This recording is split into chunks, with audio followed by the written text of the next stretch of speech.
வணக்கம் நண்பர்களே. இந்த வீடியோவில் எதை பற்றி பார்க்க வரோன்னு பார்த்தீங்கன்னா, பல நூற்றாண்டு காலமாக ஆண் அடிமைத்தனத்திற்கு உட்பட்ட இந்திய பெண்கள் எப்படி தடைகளை தாண்டி பல்வேறு துறைகளிலும் சாதித்தார்கள், அவ்வாறு முன்னுக்கு வந்த அந்த இந்திய கண்மணிகள் யார் யார், அவர்களை பற்றிய குறிப்புகளைத்தான் பார்க்க போகிறோம். வாங்க பார்க்கலாம். ஃபஸ்ட்டு இந்தியாவின் முதல் குடிமகன்லேருந்து ஆரம்பிச்சிருவோம்.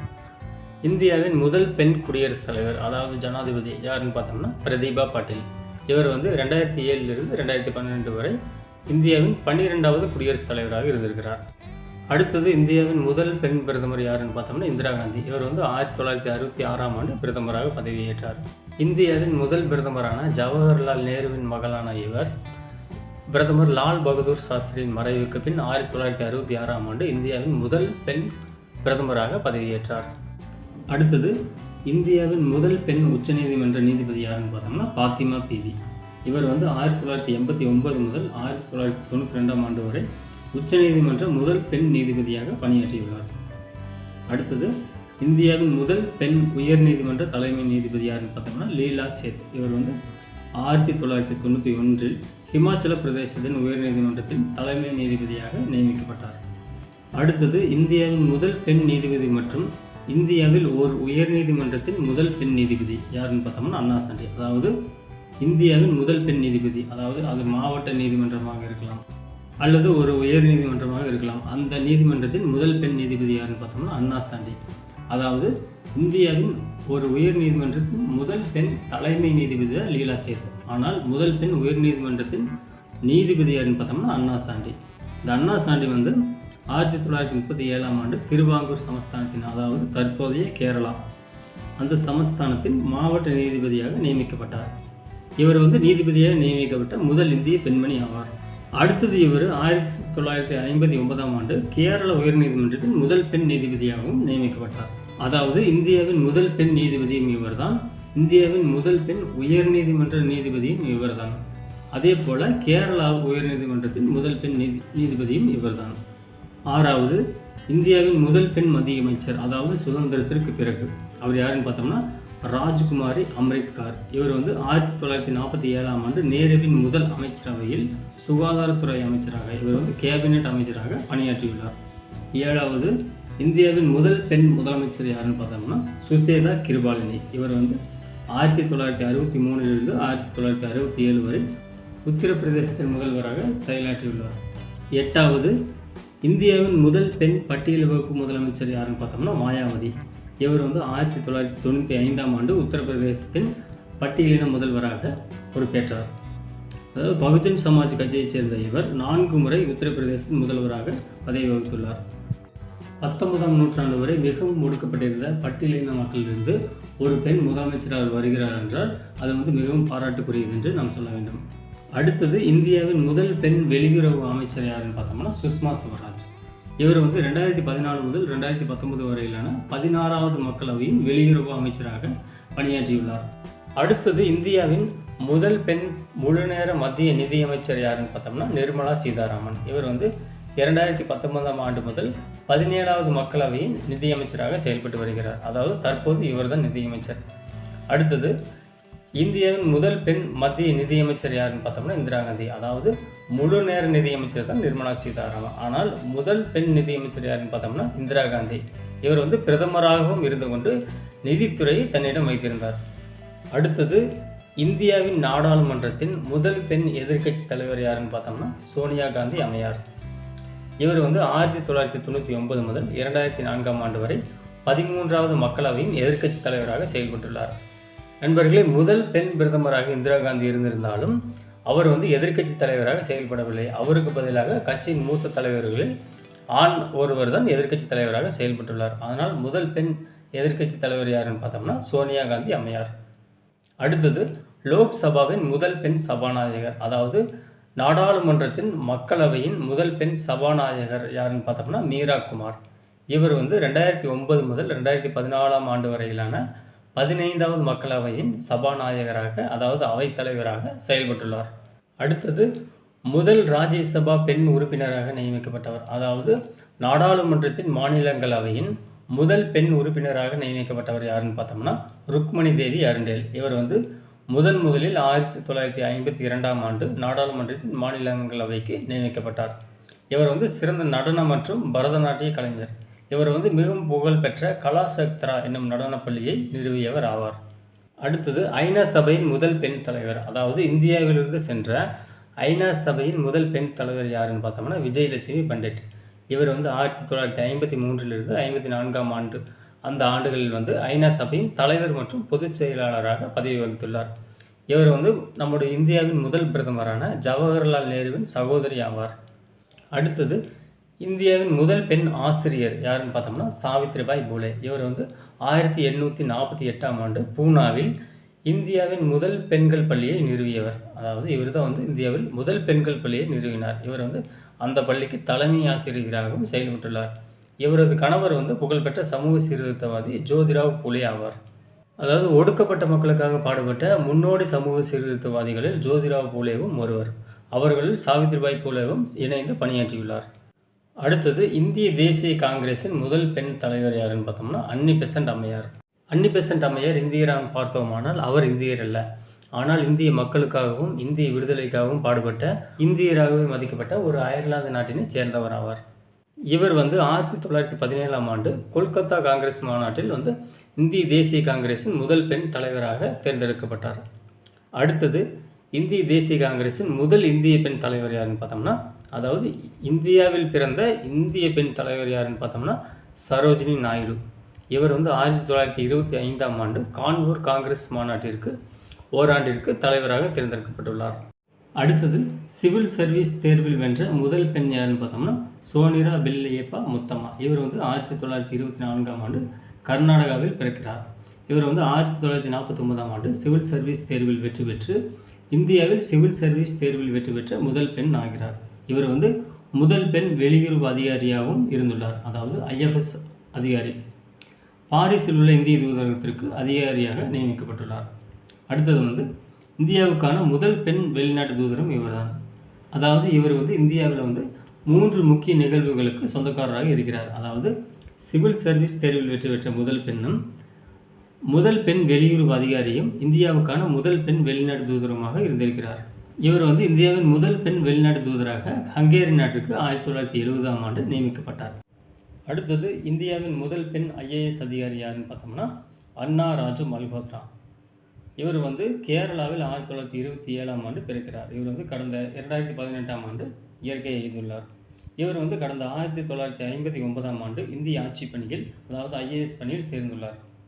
சோனிரா பில்லையப்பா முத்தம்மா வந்து சிவில் சர்வீஸ் தேர்வில் வெற்றி பெற்ற முதல் IFS அதிகாரி ஆவார். ஆனால் வந்து முதல் IAS அதிகாரி யாருன்னு பார்த்தோம்னா அன்னா ராஜு மல்ஹோத்ரா. இவருக்கு வந்து இவரது சேவைகளை பாராட்டி 1989ஆம் ஆண்டு இவருக்கு வந்து பத்ம பூஷன் விருது வழங்கப்பட்டுள்ளது. இந்தியாவின் முதல் பெண் IPS அதிகாரி யாருன்னு பார்த்தோம்னா கிரண் பேடி. இவர் வந்து 1949ஆம் ஆண்டு பஞ்சாபில் உள்ள அமிர்த்சரில் பிறக்கிறார். இவர் வந்து 1972ஆம் ஆண்டு இந்தியாவின் முதல் பெண் IPS அதிகாரியாக பதவியேற்றுள்ளார்.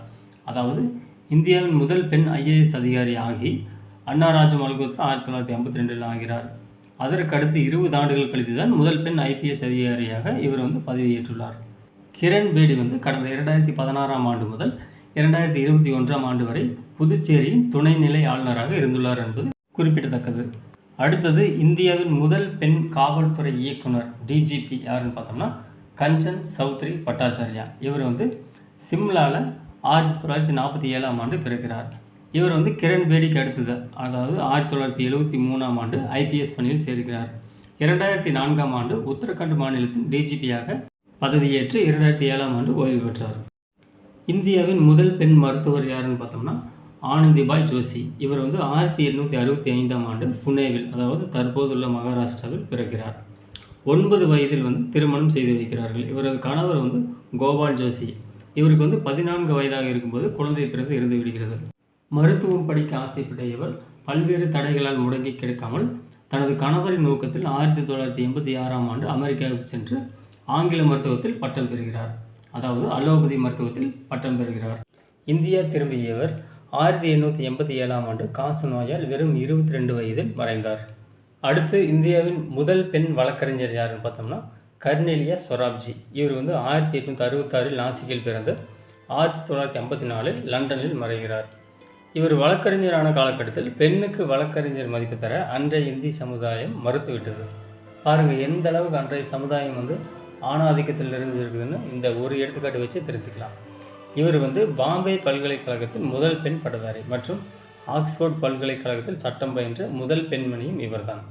பல போராட்டங்களை கடந்து 1899 அலகாபாத் உயர்நீதிமன்றத்தில் வழக்கறிஞர் அதாவது பிளீடர்ஸ் தேர்வில் வெற்றி பெற்று இந்தியாவின் முதல் பெண் வழக்கறிஞர் அதாவது அட்வொகேட் ஆனார். இந்தியாவின் முதல் பெண் பொறியாளர் யாருன்னு பார்த்தோம்னா ஐயாலா சோமயாஜுலா லலிதா. இவர் வாழ்நாள் வந்து 1919 1979 வரை வாழ்ந்திருக்கிறார். இவர் வந்து அப்போதைய மதராஸில் ஒரு தெலுங்கு மொழியை தாய்மொழியாக கொண்ட ஒரு குடும்பத்தில் பிறந்திருக்கிறார். இவர் வந்து 15 வயதில் திருமணம் செய்து 17 வயதில் கைக்குழந்தையுடன் விதவையாகிறார். அதாவது இவரது கணவர் இறந்து விடுகிறார். தந்தை சுப்பாராவின் ஊக்கத்தில் கிண்டி பொறியியல் கல்லூரியில் அதாவது சென்னையில் உள்ள கிண்டி பொறியியல் கல்லூரியில் 1943 ஆண்டு எலக்ட்ரிக்கல் இன்ஜினியரிங் படித்து முடித்து இந்தியாவின் முதல் பெண் பொறியாளர் ஆனார். அடுத்தது இந்தியாவின் முதல் பெண் பட்டதாரி யாருன்னு பார்த்தோம்னா 2 பேர் இருக்கிறாங்க. ஒருவர் வந்து கடம்பினி கங்குலி, மற்றொருவர் வந்து சந்திரமுகி பாசு. 1883 கொல்கத்தா பல்கலைக்கழகத்தில் இருவரும் இளங்கலை பட்டம் பெற்றனர். சந்திரமுகி பாசு 1860 டேராடூனில் பிறந்து 1944 இயற்கை எழுதினார். கடம்பினி கங்குலி வந்து 1861 பீகாரில் பிறக்கிறார்.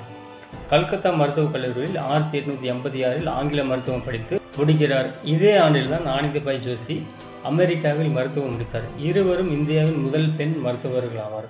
1923 வந்து கடம்பினி கங்குலி மறைகிறார். அதாவது இந்தியாவின் முதல் பெண் பட்டதாரிகள் யாருன்னு பார்த்தோம்னா கடம்பினி கங்குலியும் சந்திரமுகி பாசும். ஆனால் இந்தியாவின் முதல் பெண் மருத்துவர்கள் யாருன்னு பார்த்தோம்னா ஆனந்திபாய் ஜோஷியும் கடம்பினி கங்குலியும் ஆவார்கள். ஆனால் இந்திய வரலாற்றினை பொறுத்தவரை ஆனந்திபாய் ஜோஷி தான் முதல் மருத்துவராக கருதப்படுகிறார். இந்தியாவின் முதல் பெண் திரைப்பட இயக்குனர் யாருன்னு பார்த்தோம்னா பத்மா பேகம்.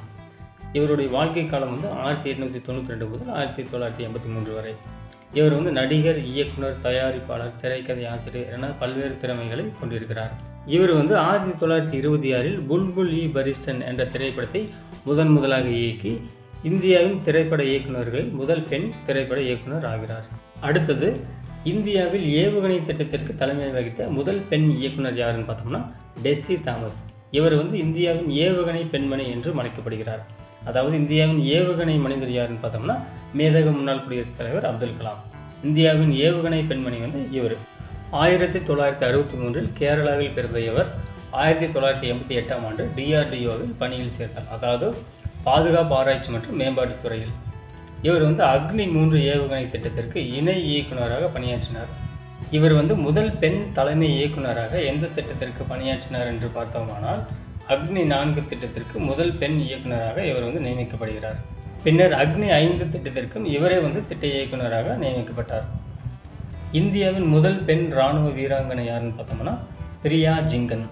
1992 வரை இந்திய இராணுவத்தில் பெண்கள் அனுமதிக்கப்படவில்லை. ஆனால் 1992 முதலாக இந்திய இராணுவத்தில் அனுமதிக்கப்பட்டனர். பிரியா ஜிங்கன் உட்பட 25 பெண்கள் முதல் பெண்கள் பயிற்சி பிரிவில் வந்து பயிற்சி பெற்றுள்ளனர். இவர் வந்து காலாட்படையில் ஒரு வீராங்கனையை சேர்க்க இராணுவம் மறுத்துவிட்டது. என்னதான் இராணுவ பயிற்சி பெற்றிருந்தாலும் ஒரு வீரராக அனுமதிக்கப்பட வந்து இவர் வந்து அனுமதிக்கப்படவில்லை. ஏன்னு பார்த்தோம்னா பெண் வந்து வீரராக இருக்க லாய்க்கு இல்லை என்று இந்திய இராணுவம் கருதியதால் அவ்வாறு வந்து அனுமதிக்கப்படவில்லை. ஆனால் இவர் வந்து ஒரு சட்ட பட்டதாரி என்பதால் வழக்கறிஞர் பிரிவில் சேர்க்கப்பட்டு அதாவது வழக்கறிஞராக பணியாற்றியுள்ளார். எது எப்படி இருப்பினும் இந்தியாவில் முதல் பெண் இராணுவ வீராங்கனையாக இவர் தான் வந்து தேர்வாகி வழக்கறிஞராக பணியாற்றியுள்ளார். இவர் வந்து கடந்த 2003 ஆண்டு இராணுவத்திலிருந்து ஓய்வு பெற்றார். அடுத்தது எவரெஸ்ட் சிகரத்தில் ஏறிய முதல் இந்திய பெண்மணி யாருன்னு பார்த்தோம்னா பச்சேந்திரி பாலு. எவரெஸ்ட் சிகரத்தில் வந்து பல்வேறு வெளிநாட்டு பெண்கள் வந்து ஏறி இருக்கிறாங்க. ஆனால் வந்து முதல் இந்திய பெண்மணி யாருன்னு பார்த்தோம்னா பச்சேந்திரி பாலு. இவர் வந்து 1954 ஆண்டு உத்தரகண்ட் மாநிலத்தில் பிறந்தார். 1984 ஆண்டு எவரெஸ்ட் சிகரத்தில் ஏறி சாதனை படைத்து எவரெஸ்ட் சிகரத்தில் ஏறிய இந்தியாவின் முதல் பெண்மணியானார். இவரது சாதனைகளை பாராட்டி 2019 ஆண்டு இவருக்கு வந்து பத்மபூஷன் விருது மத்திய அரசு வழங்கி கௌரவித்தது. நண்பர்களே, எவரெஸ்ட் சிகரம் எங்கே இருக்குன்னு பார்த்தீங்கன்னா நேபாள நாட்டில் உள்ளது. இதனுடைய உயரம் மீட்டரில் எவ்வளோன்னு பார்த்தோம்னா 8848 மீட்டர் ஆகும். அடுத்தது இந்தியாவின் முதல் பெண் ரயில் ஓட்டுநர் யாருன்னு பார்த்தோம்னா சுரேகா யாதவ். இவர் வந்து 1965 மராட்டிய மாநிலத்தில் பிறக்கிறார். 1988 ஆண்டு இந்தியாவின் முதல் பெண் ரயில் ஓட்டுநராக தேர்வாகிறார், அதாவது லோகோ பைலட்டாக. இவர் வந்து பல உள்ளூர் ரயில்களையும் தொலைதூர ரயில்களையும் ஓட்டி சாதனை புரிந்துள்ளார். அடுத்தது இந்தியாவின் முதல் பெண் ஆட்டோ ரிக்ஷா ஓட்டுநர் யாருன்னு பார்த்தோம்னா ஷீலா டாரி. என்ன இது ஆட்டோ ரிக்ஷா ஓட்டுநரை பற்றியெல்லாம் சொல்கிறீங்களே, ஆட்டோ ரிக்ஷா ஓட்டுறது அவ்வளோ பெரிய சாதனை அப்படின்னு நீங்கள் கேட்கலாம். ஆமாங்க, அந்த காலத்தில் வந்து ஆண்கள் மட்டுமே ஓட்டி வந்த ஆட்டோ ரிக்ஷாவை ஒரு பெண் தனியாக ஓட்டுறாங்கன்னா அதற்கு வந்து தைரியமும் துணிச்சலும் தேவை. அப்படிப்பட்ட ஒரு காலத்தில் 1988 வந்து இளம் ஷீலா டாரி புனேயில் வந்து ஆட்டோ ரிக்ஷா ஓட்ட ஆரம்பித்தார். அக்காலத்தில் ஆண்களுக்கு மத்தியில் ஒரு பெண்ணாக ஆட்டோ ரிக்ஷா ஓட்டுநராகி பெரும் சாதனை படைத்தார். இந்தியாவின் முதல் பெண் ஆட்டோ ரிக்ஷா ஓட்டுநராகி லிம்கா உலக சாதனை புத்தகத்திலும் இவர் இடம் பிடித்துள்ளார். லிம்கா உலக சாதனை புத்தகத்தில் இடம் பிடித்திருக்கிறார் என்றால் இவர் ஆட்டோ ரிக்ஷா ஓட்டுனது எவ்வளவு பெரிய சாதனைன்னு நாம் எண்ணி பார்க்க வேண்டும். அடுத்தது இந்தியாவின் முதல் பெண் விமானி யாருன்னு பார்த்தோம்னா துர்கா பானர்ஜி. 1956 இந்தியன் ஏர்லைன்ஸின் முதல் பெண் விமானி மற்றும் முதல் பெண் வணிக விமானியானார். அதாவது ஃபர்ஸ்ட் உமன் கமர்ஷியல் பைலட்டும் இவர்தான். 1959 ஏர் சர்வே ஆஃப் இந்தியாவின் DC-3 விமானத்தின் விமானியானார். சுமார் 9000 மணி நேரம் விமானத்தில் பறந்து சாதனை படைத்திருக்கிறார். F-27 டர்போ வானூர்தியின் கமாண்டராகவும் இருந்துள்ளார். போயிங் 737 விமானம் ஓட்டும் திறன் உடையவராகவும் மதிக்கப்பட்டார். ஆனால் இந்த விமானத்தை ஓட்டவில்லை என்றாலும் அதை ஓட்டும் திறனுடையவராகவும் மற்றவர்கள் மதிக்கப்பட்டார். இவர் வந்து 1988 ஓய்வு பெற்றார். வானூர்தியை ஓட்டிய முதல் இந்திய பெண்மணி யாருன்னு பார்த்தோம்னா சரளா தக்ரல். அதாவது இதுக்கு முன்னாடி நம்ம பார்த்துருப்போம், முதல் பைலட் மற்றும் முதல் கமர்ஷியல் பைலட் வந்து துர்கா பானர்ஜி. ஆனால் அந்த ஏர்கிராஃப்ட் வானூர்தியை ஓட்டிய முதல் இந்திய பெண்மணி யாருன்னு பார்த்தோம்னா சரளா தக்ரல். இவர் வந்து 1914 லாகூரில், அதாவது இது வந்து தற்போதைய பாகிஸ்தானில் உள்ளது, அங்கு பிறக்கிறார். 16 வயதில் ஹிமாலயன் ஃப்ளையிங் கம்பெனி என்னும் விமான நிறுவனத்திற்கு சொந்தக்காரரில் ஒருவரான P.D. சர்மா என்பவரை மணக்கிறார். தன் கணவரின் ஆதரவுடன் விமானி பயிற்சி பெற்று 1936 தனியாக வானூர்தியை ஓட்டி சாதனை படைக்கிறார், அதாவது ஏர்கிராஃப்ட். வணிக விமானியாகும் கனவு 2ஆம் உலகப் போரின் காரணமாக தடைப்பட்டது. இவர் கமர்ஷியல் பைலட் ஆகணும்னு நினைக்கும் போது 2ஆம் உலகப் போர் வந்து அந்த கனவிற்கு வந்து தடையாக இருந்தது. அதற்கப்புறம் தான் வந்து துர்கா பானர்ஜி வந்து முதல் பைலட் மற்றும் முதல் கமர்ஷியல் பைலட்டும் ஆகிறார். அடுத்தது இந்தியாவின் முதல் பெண் போர் விமானி யாருன்னு பார்த்தோம்னா அவனி சதுர்வேதி. அதாவது இந்தியாவின் முதல் பெண் விமானி யாருன்னு பார்த்தோம்னா துர்கா பானர்ஜி. முதல் ஏர்கிராஃப்டை ஓட்டியவர் யாருன்னு பார்த்தோம்னா சரளா தக்ரல். ஆனால் போர் விமானி யாருன்னு பார்த்தோம்னா அவனி சதுர்வேதி. இவர் வந்து 1993 மத்திய பிரதேசத்தில் பிறந்தார். 2016ஆம் ஆண்டு மோகனா சிங், பாவனா காந்த் ஆகியோருடன் முதல் பெண் போர் விமானியாக அறிவிக்கப்பட்டார். அதாவது இந்த மூவரும் முதல் பெண் போர் விமானிகளாக அறிவிக்கப்பட்டனர். அடுத்தது நோபல் பரிசு பெற்ற முதல் இந்திய பெண்மணி யாருன்னு பார்த்தோம்னா அன்னை தெரசா. இவருடைய இயற்பெயர் ஆக்னஸ் கோன்சா போஜான்சியோ. இவர் வந்து 1910 வடக்கு மாசிடோனியாவில் பிறந்தார். அதாவது இவர் ஒரு ஐரோப்பியர். லொரட்டா சகோதரிகள் என்ற கத்தோலிக்க கிறிஸ்தவ மிஷனரி குழுவின் மூலம் இந்தியாவிற்கு சமய பணியாற்ற வந்தார். ஏழை எளிய மக்களுக்கு நற்சேவை செய்த இவர் மிஷனரிஸ் ஆஃப் சேரிட்டி என்னும் அமைப்பை நிறுவி தொண்டு செய்தார். இந்திய குடியுரிமை பெற்ற இவர் 1979ஆம் ஆண்டு அமைதிக்கான நோபல் பரிசையும் 1980ஆம் ஆண்டு பாரத ரத்னா விருதையும் பெற்றுள்ளார். அதாவது நோபல் பரிசு பெற்ற முதல் இந்திய பெண்மணி இவர்தான்.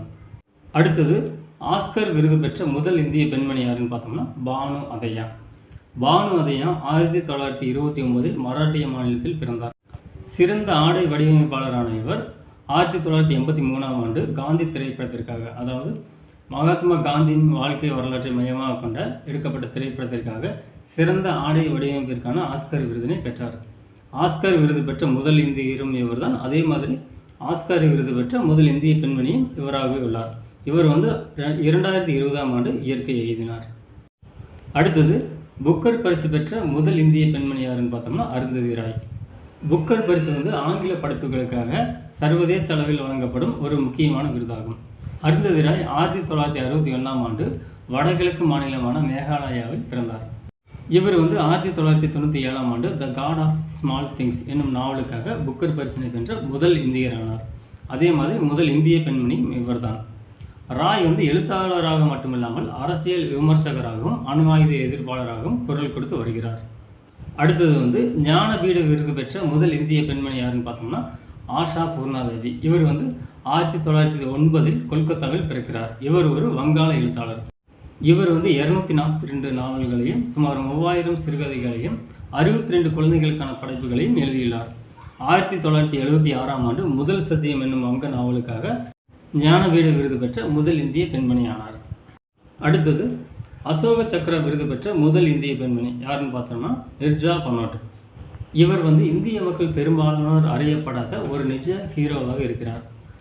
1963இல் சண்டிகரில் பிறந்த இவர் ஒரு விமான பணிப்பெண்ணாக பணியாற்றினார்.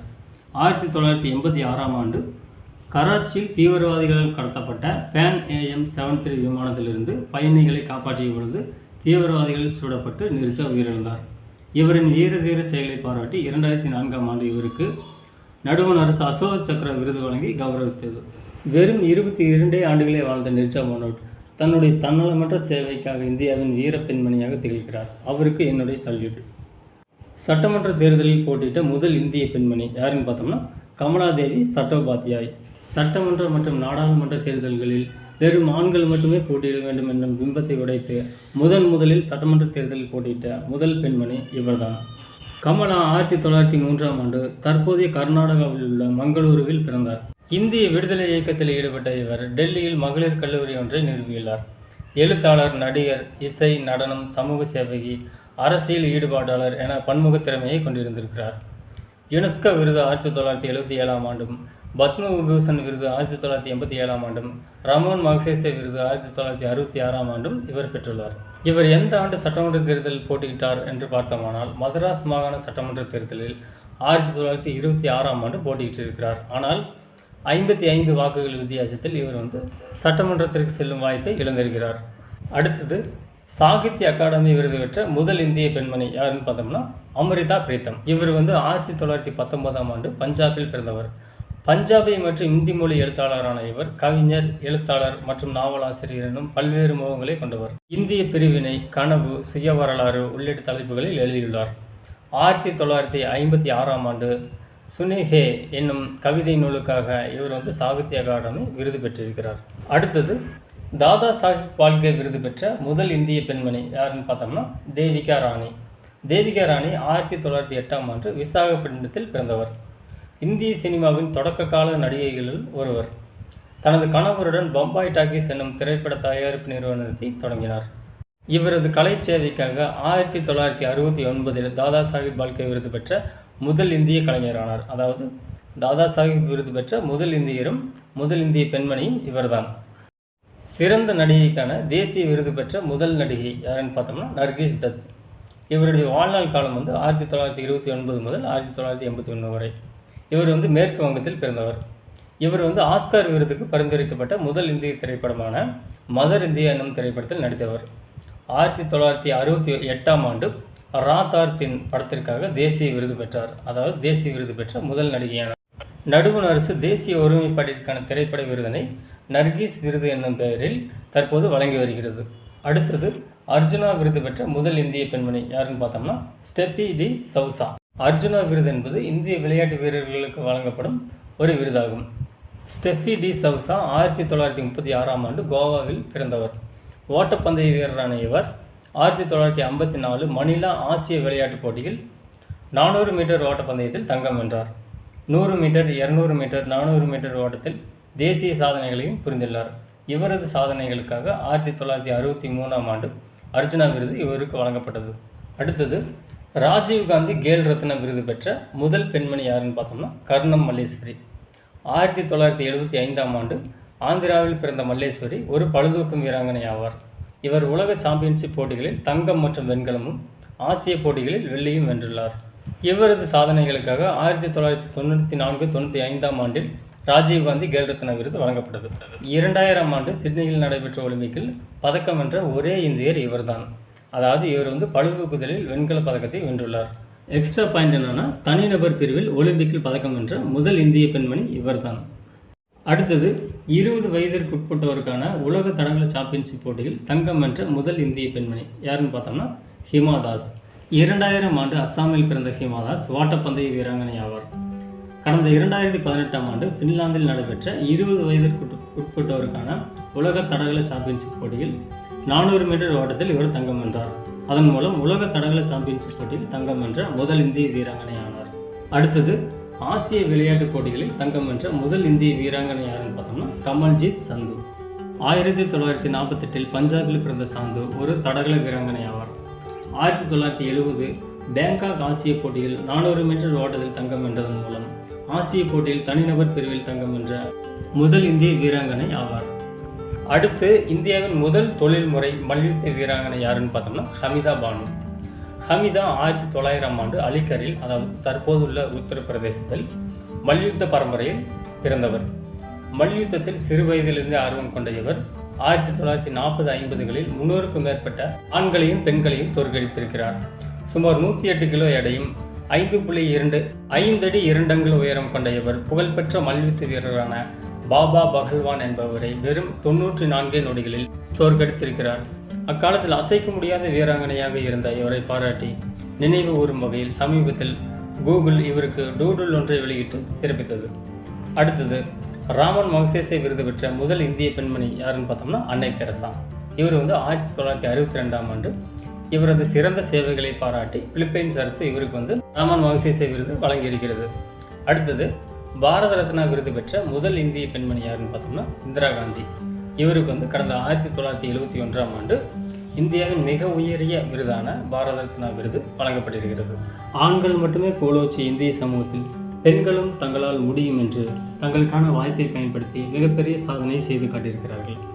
இந்த வீடியோ எந்த ஒரு கூலியும் பெறாமல் தங்களுடைய கணவர்களுக்காகவும் தங்களுடைய பிள்ளைகளுக்காகவும் தன்னுடைய கனவுகளை மறந்து வீட்டு வேலை செய்து தன்னலமெல்லாம் சேவையை செய்து வரும் ஒவ்வொரு தாய்மாருக்கும் இதை நான் சமர்ப்பிக்கிறேன். நன்றி நண்பர்களே. இந்த வீடியோ உங்களுக்கு பிடித்திருந்தால் லைக் பண்ணுங்கள், உங்களுடைய கருத்துக்களை கமெண்ட்டில் சொல்லுங்கள். மற்றும் ஒரு நல்ல வீடியோவில் உங்களை சந்திக்கின்றேன். நன்றி, வணக்கம்.